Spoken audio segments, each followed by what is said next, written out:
What's up, y'all? So you see I have a trolling motor through my pod, my kayak pod. So the pod goes right there in my kayak. It sits in there nice and snug. And if you're familiar with the Old Town Autopilot 120, you know, they got the pod. The kayak is really designed around the trolling motor being in the pod. And what's nice about it being right there, especially here in Florida, you get around some grass, you can lift up your pod, get the grass up out of there, and put it back down. And so that's what we have going on here.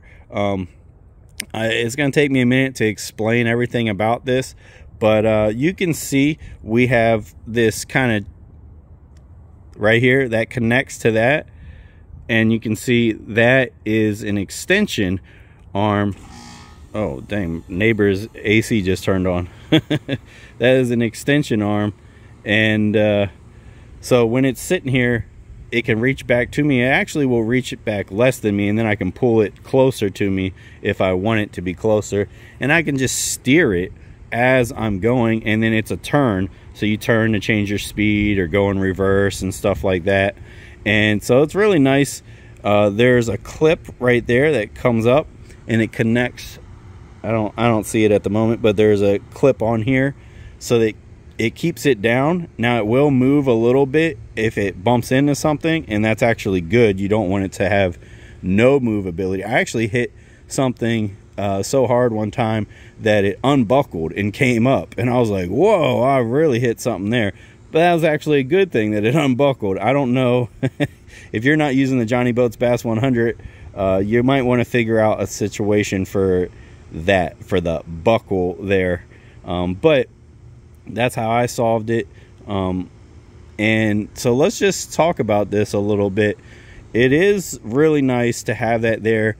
You know, we have a transom on this kayak, but having your arm turned around the whole time that you're, you know, going from place to place, not ideal at all when you're fishing. So it really is a game changer when you have it up here. This isn't a perfect kayak, perfect setup, not by any means, but it is a million times better this way. So if you fish the way I fish, you're gonna like fishing, you know, with something like this. But you can kind of just see. Let's go over the trolling motor. It's the Minn Kota Endura 50-pound thrust 12 volt. So that's what I have, because I have a 12 volt lithium 100 amp hour battery that I use. And you can see the wire. So I did have to take this off and turn it around because it was going to be facing the wrong direction. And you just kind of, it's very, you just see, you take pictures as you're doing it, see where the wires go and how everything's laid out, and you turn it around and you just repeat and make sure it comes out the correct way. And you can see we have an extension because I have my battery at the back. If your battery's up near where yours is, you won't have to do this. But I went to the boating store and made sure I got the, you know, the right thickness wires and stuff to match with this. And you know, we have it connect there. So this is the trolling motor wires, and then those are the wires that I got and sealed it. It's running through there. We have, well, stuck under here, I guess, but I have the clips so that I can clip on.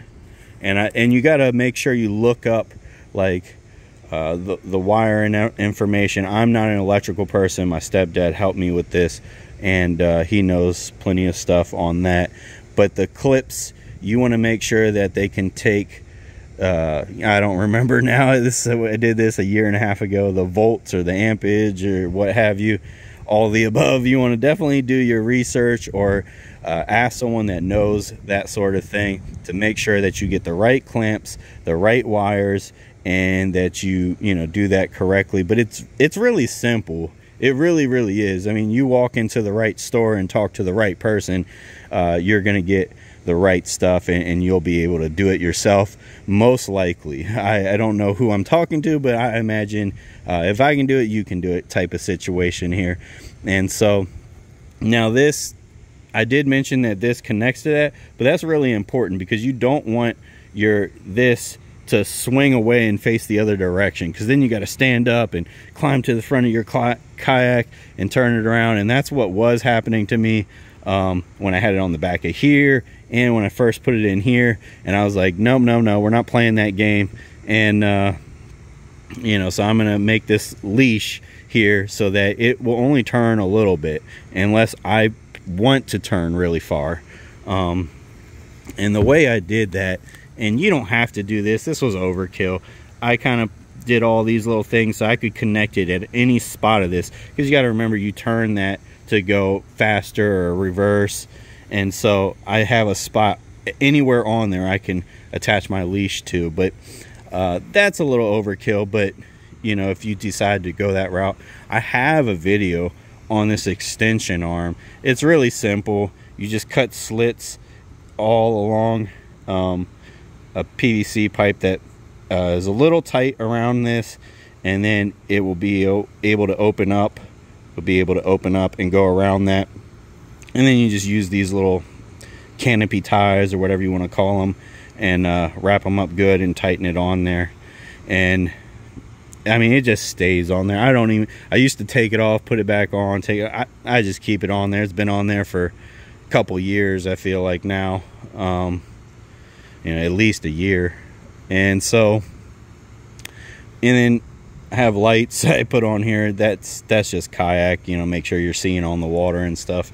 But you definitely want to figure out the height that you want that, and you might have to chop the bar somewhere, cut the bar accordingly, and don't cut your wires. I didn't do that, so mine is a little high, but I just felt like when I want to lower this down really far in the water, I can. And frankly, it doesn't seem to bother me when it's kind of near me when I'm fishing. Like, I'll come up to a spot, stop it, and if I'm casting this way, I'll just move it past this shoulder and then cast that way. So like, I wanted to fish with it before I cut the bar, because once you cut the bar, that's it, you don't get the bar back. So I was like, well, let me go fish with it first. And then I fished with it. I was like, oh, I don't mind it being a little high, you know, like up into my chest height wise. So I'm like, okay, I don't mind this, so I'm not going to cut the bar. So I never cut the bar on this, but you might want to, depending on your situation. But it's pretty simple. You can see, drilled a circular hole the width of this PVC on both the bottom and there, and I did it as far away on this part of the pod as I can, because when you open the pod, that is going to swing forward, and it actually will, even with it being as far forward as possible, it will swing forward and the trolling motor will hit right there. But then you just kind of pull it out and lift it up a little, and then that comes up, and that's how you access the grass on there. So we put it forward as far as possible, or as far back as possible, so that, you know, it can be accessed, you know, when you're trying to get grass off of it and what have you. And so just a PVC pipe running through here, and then we put it around this. You can see we got this guy here. Let me get inside here, and you can see right there, I got a piece of wood, cut a circle in the wood. So there's a circle cut in that wood, and this is marine caulked down in there really good. This is just poncho that's been left in there forever. But yeah, I even could have caulked it more, but water doesn't fill in here unless it's raining, in which case it's probably just getting in through like that, you know, where it's not a perfect seal right there. But yeah, when I'm fishing and stuff, water doesn't get in here at all. If I really wanted to, I could completely cover that in caulk and protect the wood and everything, so that it would be good forever. But it's pretty simple. You see, it just goes straight through, but you see how there is a crack, a hole there. So when it's raining, water will come down in here. So you might want to protect it more than I did. But pretty simple. And then it's just one of those things you got to be really precise with, but it's really simple. I don't know if there's a lot I need to explain. I just had to make sure when I was figuring things out, like that I thought about how it was going to function. So it actually functions well, and that's why it's put in that location.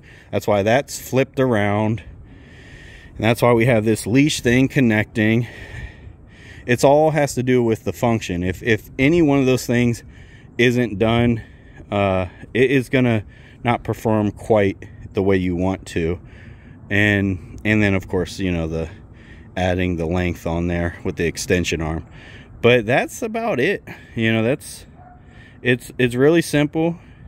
You can definitely do it in a day, you know, on a Saturday or something.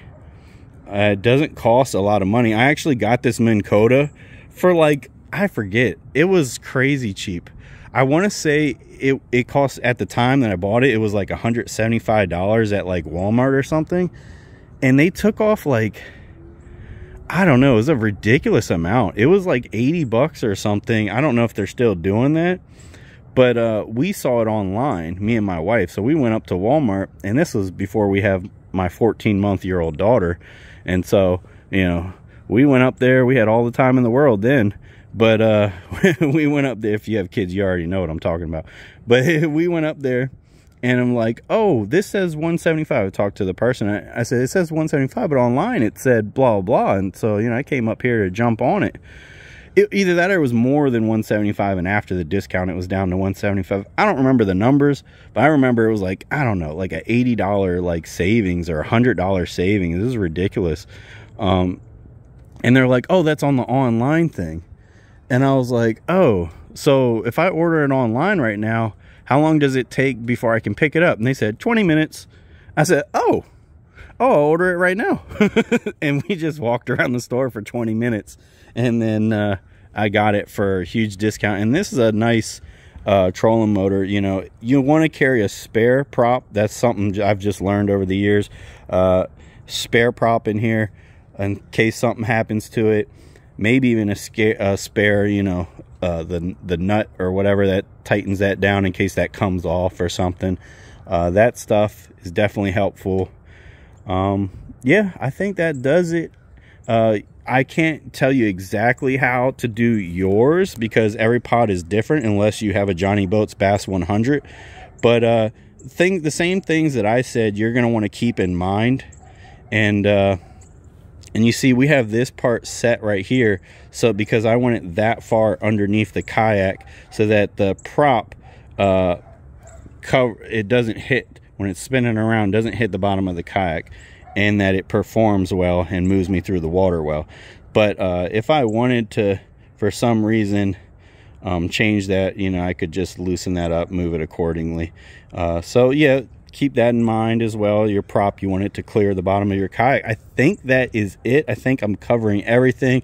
I haven't really I haven't seen anyone do this specifically. So hopefully it will help some people out there. I know it's made my fishing a million times better with this. I know my kayak looks pretty bad. I haven't used it in a little bit, and I've had it for 3 years. It's seen some things. I've used it plenty. If you've watched my channel, you've seen I've used it plenty, and I've used it plenty where I didn't make videos about, you know, my adventures, my journey. So hope you all enjoyed this. I'm gonna have a lot more videos about other things, you know, fishing related stuff. So if you're not subscribed, hit the subscribe button, hit the like button. I think that's going to be it. I think I covered anything. I'm pretty good about answering comments, so definitely comment if you have any questions. I'll see if I can help you out, and that's going to be it. I'm out. Peace.